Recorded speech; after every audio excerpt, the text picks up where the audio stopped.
Assalamualaikum, bersama lagi Cikgu Latifah. Sekarang kita akan tengok contoh-contoh soalan penyelesaian masalah melibatkan panjang, jisim dan isi padu cecair. Kamu boleh buka buku teks kamu, muka surat 131. Kita akan bincangkan cara pengiraan untuk soalan-soalan dalam buku teks muka surat 131 ini. Lihat soalan yang pertama. Sebotol air berisi padu 1 liter mempunyai jisim kira-kira 1 kilogram. Hitung jisim dalam gram air di dalam jug yang ditunjukkan jika separuh daripada isi padu air itu telah diminum. Jadi dia kata 1 liter mempunyai jisim kira-kira 1 kilogram.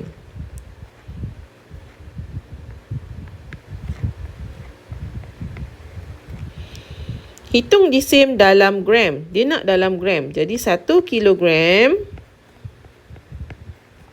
bersamaan 1000 gram. Dia kata jika separuh daripada isi padu air itu telah diminum. Jadi separuh daripada 1000 gram, 1000 gram kita akan bahagi dengan 2 untuk kita dapatkan separuh. 1000 bahagi 2. 5, 10. Turunkan sifar. Jadi kita akan dapat 500 gram. Inilah separuh daripada isi padu air yang telah diminum. Soalan seterusnya. Secara purata, kuku jari tumbuh 0.1 mm dalam masa sehari. Berapakah panjang dalam sentimeter kuku yang tumbuh dalam tempoh seminggu? 0.1 mm kuku tumbuh dalam masa sehari. Dia nak jawapan dalam sentimeter. Jadi kita akan 0.1 mm kita akan tukarkan kepada sentimeter. Jadi berapa sentimeter? Ingat lagi tak rumus? Kami makan mi cawan Maggi memang menarik.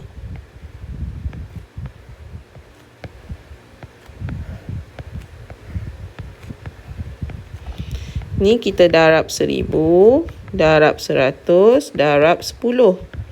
Bahagi 10, bahagi 100, bahagi 1000.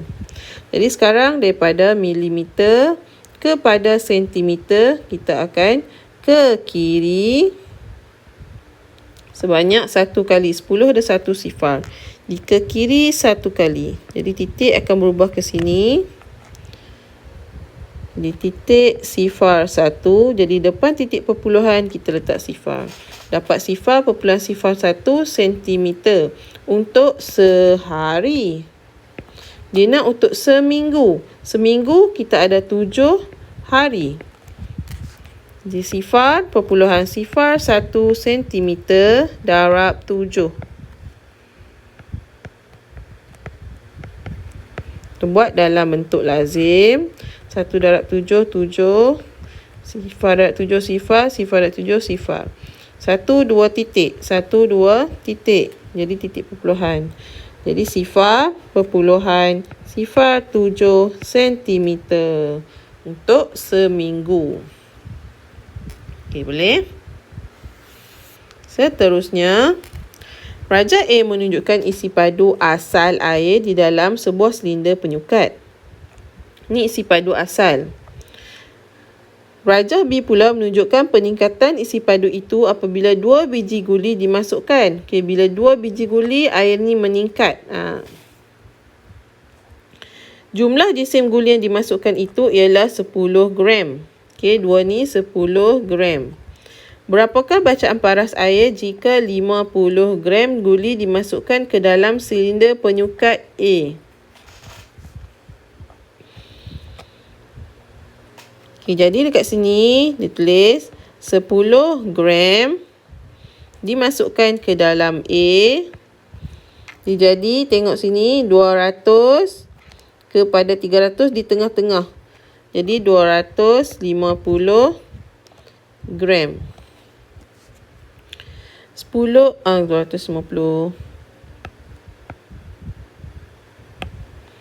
250 mililiter.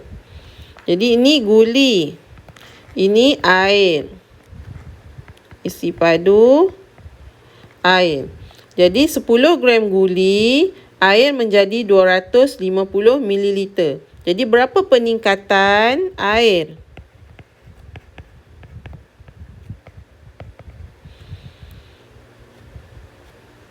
Mula-mula air tu A 200. Jadi dia naik jadi 250. 250 tolak 200. Berapa? 50 mililiter. Jadi ini peningkatan air.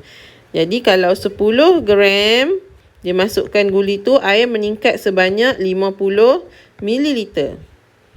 Okey, ini guli, ini peningkatan air. Jadi dia nak berapa peningkatan air kalau 50 gram guli yang dimasukkan. Jadi kita guna cara bawah ke atas kita bahagi. Ni ke kanan kita darab. Jadi 50 per 10 darab 50. Potong sifar. Okey, 50 darab 5. Buatlah bentuk lazim.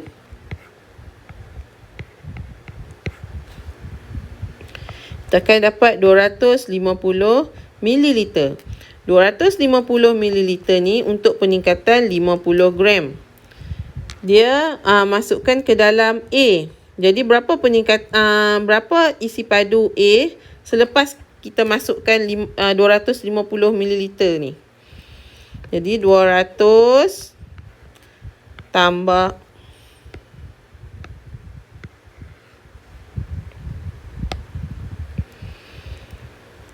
isi padu A 200 mililiter. Bila kita masukkan 50 gram guli, air tu akan meningkat sebanyak 250 mililiter.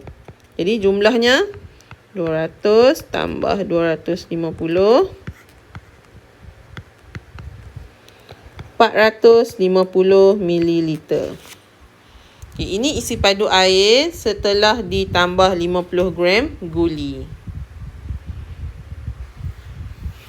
Okay, seterusnya jadual menunjukkan jarak dari Kuala Lumpur ke dua destinasi. Kuala Lumpur ke Port Dickson 90 km, Kuala Lumpur ke Bukit Kayu Hitam 510 km.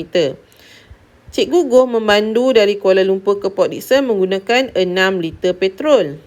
Berapakah isi padu dalam liter petrol yang digunakan jika dia memandu kereta yang sama dari Kuala Lumpur ke Bukit Kayu Hitam? Masuk kat sini jarak petrol. Jarak 90 km, dia gunakan sebanyak 6 liter petrol. Dia sekarang ni dari Kuala Lumpur ke Bukit Kayu Hitam 510 km. Berapa banyak petrol yang digunakan? Jadi, kita guna kaedah bawah ke atas, atas ke kanan. Jadi ke atas kita bahagi, ke kanan kita darab. Jadi 510 bahagi 90 darab 6. Kita nak tahu kalau 510 km berapa minyak? 90 km 6 liter. Kalau 510, okey, jadi sifar atas bawah boleh potong. 51 darab 6 kita kira dalam bentuk lazim. 51 darab 6. 1 darab 6, 6. 5 darab 6, 30. Jadi 306 per 9. Jadi 306 bahagi 9. 3 darab 9, 27. Turunkan 6, 36. 4 darab 9, 36. Okey, dapatlah 34 liter. 34 liter ni untuk 510 kilometer. Soalan E. Gambar menunjukkan isi padu parti santan di dalam sebuah jug. Okay, ini isi padu dia 240 ml. 1/4 daripada isi padu santan itu dicampurkan dengan 120 gram cendol untuk menyediakan ais cendol. Berapakah isi padu santan dalam mililiter yang digunakan untuk 600 gram cendol? Jadi kat sini cendol, santan. 120 gram cendol adalah 1/4 daripada 240 ml santan. Okay, kita kira dulu berapa banyak santan. Jadi 2400 bahagi 4. Kita buatlah bentuk lazim. 6 sifar. Jadi 600 ml. Jadi 120 gram cendol untuk akan perlukan 600 ml santan. Jadi kalau 600 gram cendol, berapa banyak santan? Jadi ini ke atas bahagi, ke kanan kita darab. Jadi 600 bahagi 120 darab 600. Supaya kita tahu 600 gram cendol berapa banyak santan. Jadi ini kita boleh potongkan sifar. 600 darab 60, kita kira dalam bentuk lazim. 1, 2, 3. 6 darab 6, 36. Dapat 36,000. Kita bahagikan dengan 12.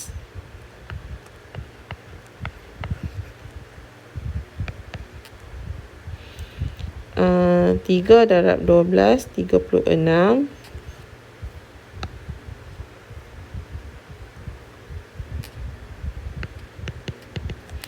Tiga sifar. 1, 2, 3. Jadi kita akan dapat 3000 mililiter. Maksudnya kalau 120 gram cendol, kita perlukan 600 mililiter santan.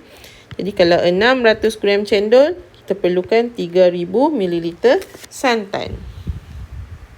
Itu saja untuk contoh-contoh penyelesaian masalah yang melibatkan panjang, jisim dan isi padu cecair. Terima kasih.